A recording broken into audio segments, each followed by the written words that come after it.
In fact, one of the most noble and one of the most important topics that every single Muslim should spend time understanding and learning and memorizing. And that theme is going to be an introduction to some of the names and attributes of Allah subhanahu wa ta'ala. The concept of the names and attributes of Allah is a central concept of the whole Quran. And in fact, I challenge you to even read 3 or 4 or 5 verses without coming across some of the names and attributes of Allah subhanahu wa ta'ala. As we listen to our Qari recite the Quran, begin to pay attention and you will realize that almost every single verse incorporates within it 1 or 2 or 3 names and attributes of Allah subhanahu wa ta'ala. And that is why, brothers and sisters, a knowledge of Allah subhanahu wa ta'ala is of the most fundamental knowledges of our religion. In fact, what is more important than knowing who is Allah? The first pillar of Iman is al-Imanu billah. And who is Allah?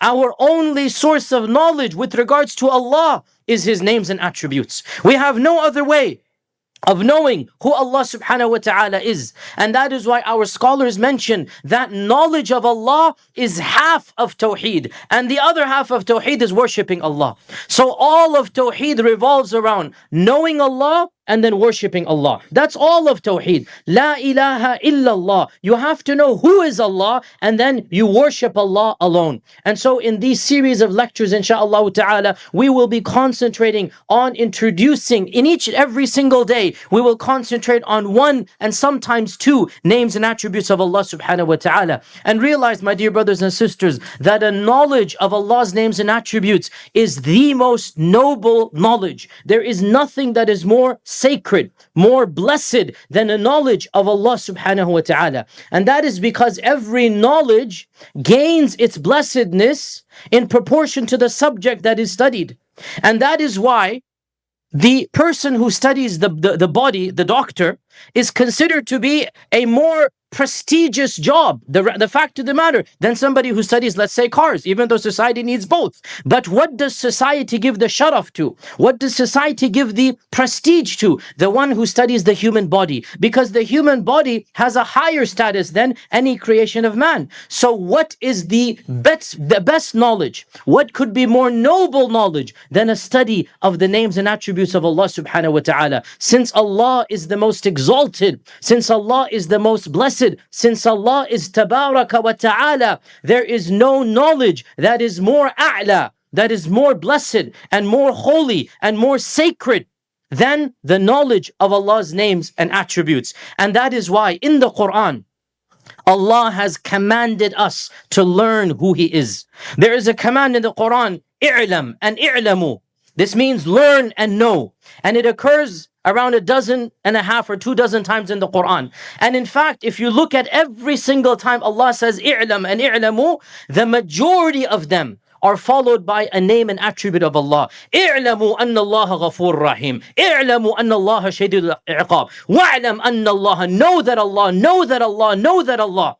So the primary command to know i'lam in the Quran is followed by some name or attribute of Allah, because Allah wants us to know who He is. How do we expect to worship Allah if we don't know who Allah is? How will we love Allah if we don't know who Allah is? How will we fear Allah if we don't know who Allah is? How will we put our trust in Allah, our yaqeen, our tawakkul, if we don't have a knowledge of who Allah subhanahu wa ta'ala is? And that is why knowledge of Allah is a central tenet of our iman and our tawheed. Our scholars mention that there is no science that causes our iman to increase as much as a knowledge of Allah subhanahu wa ta'ala. Iman increases by many ways. Doing any good deed, reading the Quran, giving to the poor, sponsoring an orphan, all of these things increase our iman. But what is the fastest, the quickest way? What is the dosage of iman that will be the maximum? Our scholars say nothing increases iman more than a knowledge of Allah subhanahu wa ta'ala. And then number 2, a knowledge of Rasulullah sallallahu alaihi wasallam, which is the seerah.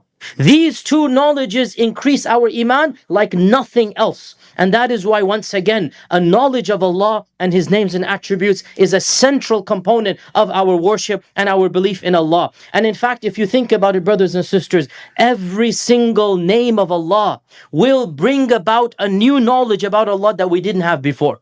When we learn the meaning of Al-Malik, Al-Quddus, Al-Salam, المؤمن المهيمن العزيز الجبار المتكبر الرؤوف الرحيم, and on, each one of these names will bring about a new experience, a new yaqeen, a new love, a new hope.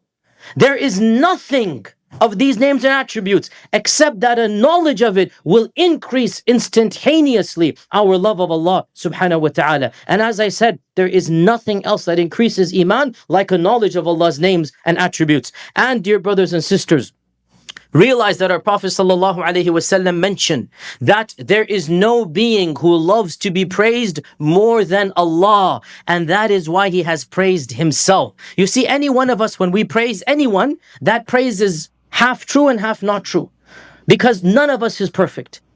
But when Allah is praised, that praise does not even do justice to Allah. You see, when I praise you, there are faults that you have and I don't know about. And that is why we are told not to exaggerate in praising another human being. No human being is worthy of praise unconditionally. Only a conditional praise.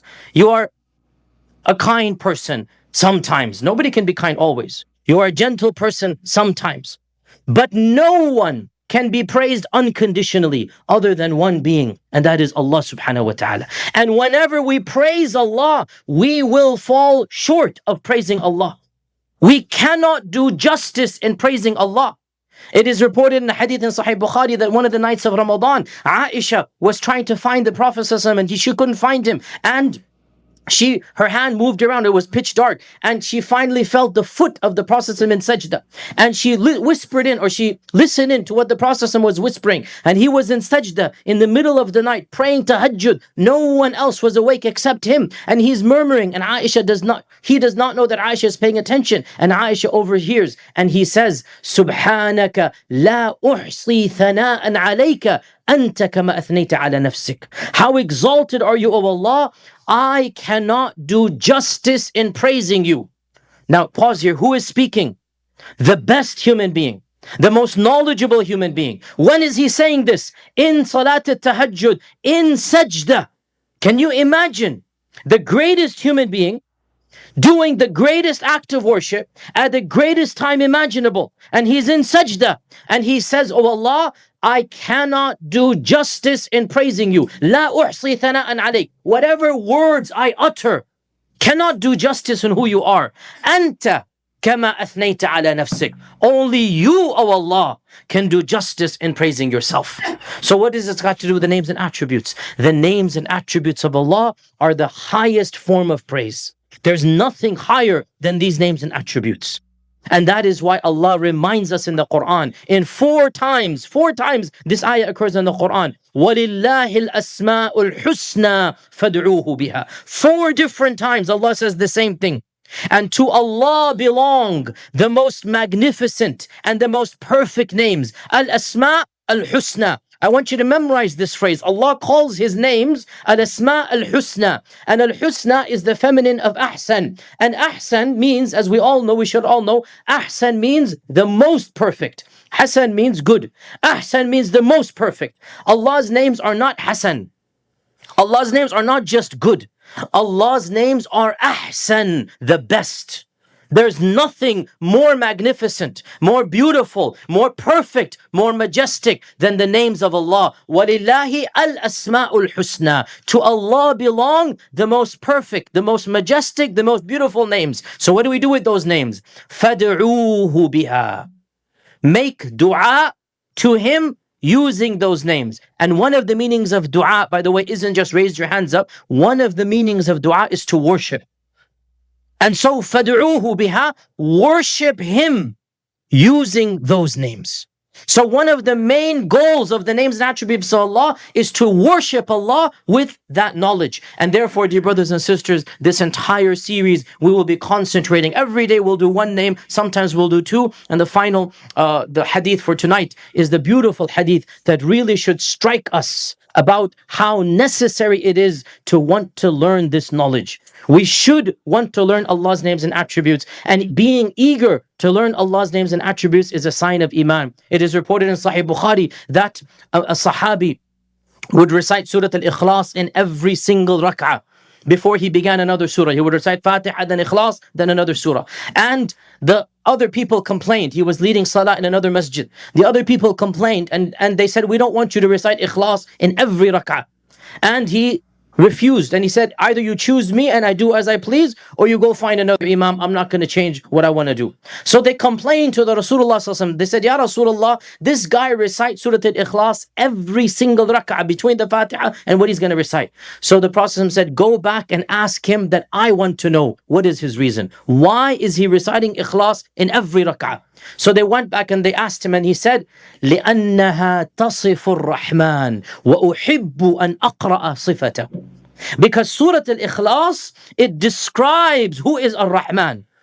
And I love to read Allah's descriptions. قُلْ هُوَ اللَّهُ أَحَدٌ اللَّهُ الصَّمَدُ لَمْ يَلِدْ وَلَمْ يُولَدْ وَلَمْ يَكُنْ لَهُ كُفُوًا أَحَدٌ. And we'll explain every single name in the course of these, inshallah, 30 lessons. So he said, because it describes Ar-Rahman. Do you know what the Prophet ﷺ said? He said, go back and tell him that his love for this surah has caused him to enter Jannah. Why? Because when you love Allah, you will want to love Allah's names and attributes. And when you love Allah's names and attributes, then Allah Azza wa Jal will love you back.